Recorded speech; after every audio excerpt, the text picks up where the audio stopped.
Do you know a player named Cooke who was one of the most difficult NHL players because he blurred the lines between violent play and dangerous behavior?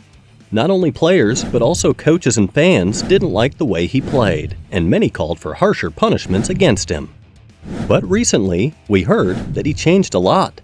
What secrets are hidden behind Cooke's new attitude?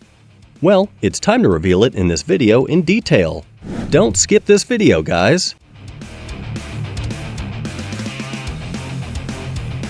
So, now we're preparing for the game in St. John's, Newfoundland. Southside Hills, a stunning rock feature located between St. John's and the tumultuous waves of the North Atlantic, is not visible from Mary Brown's center. Inside the empty arena, the lone voice is quiet, yet pervasive. A coach stands in the center of a group of professional hockey players. He turns his head sideways, hoping for any sign of life. Make sure you're ready to go tonight. After that, he turns and departs from the morning skate session before a game. So you've got this coach named Matt Cooke, right? Imagine him in a beige ball cap, maybe looking a bit fuller than his playing days. But here's the thing. He's still got that spark and that energy from his 16-season NHL career. Yes, we're talking about the same Matt Cooke who used to be right up there on the list of the NHL's most disliked players over the past couple of decades. Well, do you guys remember that infamous move? The one where he laid that impulsive open ice shoulder check on Marc Savard back in March 2010? Yeah, that one. It's still talked about today. Savard ended up with a concussion, and it pretty much ended his time on the ice. It shook up the NHL enough to make them rethink some of their rules on blindside hits. A year later, Cooke was penalized for 17 games for a vicious elbow to the head of New York Rangers defenseman Ryan McDonagh. Cooke also lacerated Erik Karlsson's Achilles tendon after his skate collided with the NHL All-Star's left leg during a board battle. The arguments about whether Cooke was a hard-nosed player gave way to those about whether he was malicious. Eugene Melnyk, then owner of the Ottawa Senators, echoed many in the hockey world when he called Cooke a goon who should never be playing in this league. Cooke received a 7-game sentence for a knee-on-knee hit on Colorado Avalanche defenseman Tyson Barrie during the 2014 postseason. Many believed he was unchanging. Any athlete who wished to skate through the ice safely sighed a sigh of relief when his career ended a year later. His first experience as head coach came with the Toronto Maple Leafs ECHL club, the Newfoundland Growlers. Young men's leaders, youth hockey brain shapers. It may shiver those who recall Matt Cooke on the ice. Matt Cooke, the person, has always been different from Matt Cooke, the player, he said. Cooke demonstrated his potential as a 5'1" 13-year-old playing minor hockey for the Quint Red Devils in Belleville, Ontario. His early 1990s game had physical play, but he was never taught how to do it. I'm apprehensive about my first game. Cooke admits that he jumps on his knees to cannonball guys out of fear. I was ordered to strike hard. However, I never meant to harm anyone. Cooke, like many of his teammates, was underappreciated. The 1996 draft slipped him by. But you know what? He would not give up. He flatly refused to accept his fate. The Toronto Maple Leafs signed him following a professional tryout as an undrafted 18-year-old. He astounded the Leafs coaches with his determined play and exceptional hands. His 3-year contract offer from the Leafs was delayed due to a bureaucratic blunder, forcing him to rejoin the Windsor Spitfires. Cooke showed a different side after winning his tryout.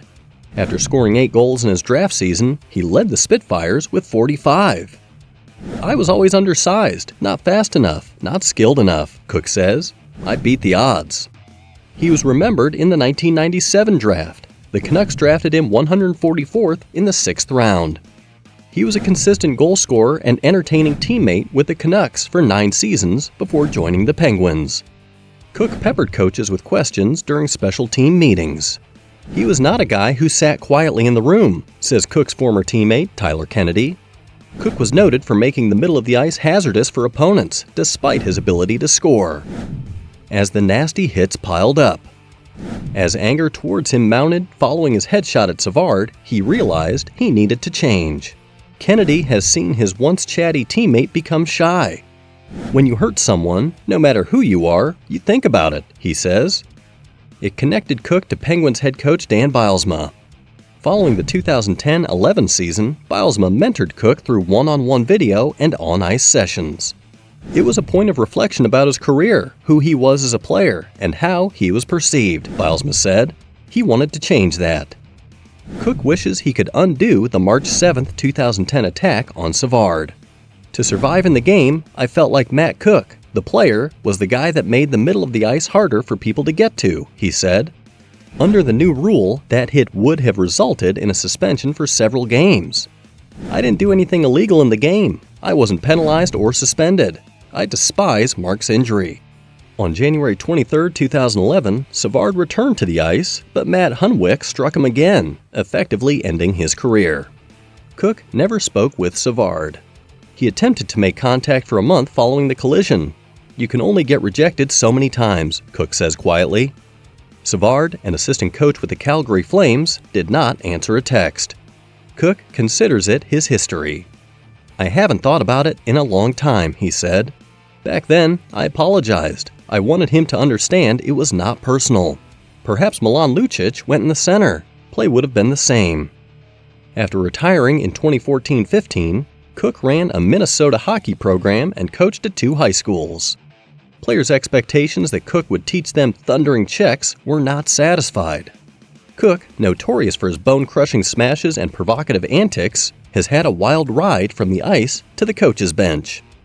Well, can Matt Cooke, a former hockey star turned coach, redeem himself by training the next generation of players about fair play and sportsmanship?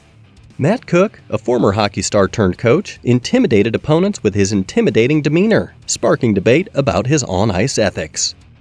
Remember the knee-on-knee collision?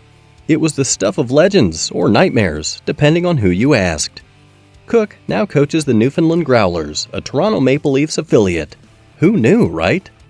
But wait, go back to Cooke's early days, when he fought as an undersized underdog, working his way up the ranks after being passed over for the draft. You have to give this guy credit for his determination. Cooke's game transforms considerably under the tutelage of Coach Dan Bylsma, from wrecking ball to strategist. However, he is haunted by his past, which includes notorious hits like the one on Marc Savard. Cooke confronts his challenges, expressing regret and a newfound effort to reinvent his legacy. Cooke has an entirely different set of challenges when he enters the coaching realm. Understanding playbooks and arranging logistics is an entirely different ballgame. In this case, the game involves a puck, but Cooke isn't just about X's and O's. He's on a mission to instill in the next generation of hockey players the virtues of fair play and sportsmanship. So, the question is, can he turn the Growlers into champions while evading the ghosts of his past? That is the million-dollar question. Cooke aims to forge a new identity through struggle, one characterized by leadership, accountability, and atonement. Will he return to the NHL as a coach? Only time will tell. Meanwhile, strap up for a wild voyage through the icy frontier of hockey's most unlikely comeback story. That's it for today's video. The story of Matt Cooke's change from hockey villain to coaching master keeps us all on the edge of our seats. Can he rewrite his legacy and guide the Growlers to victory? Don't forget to subscribe to this channel and hit the bell icon for the latest updates.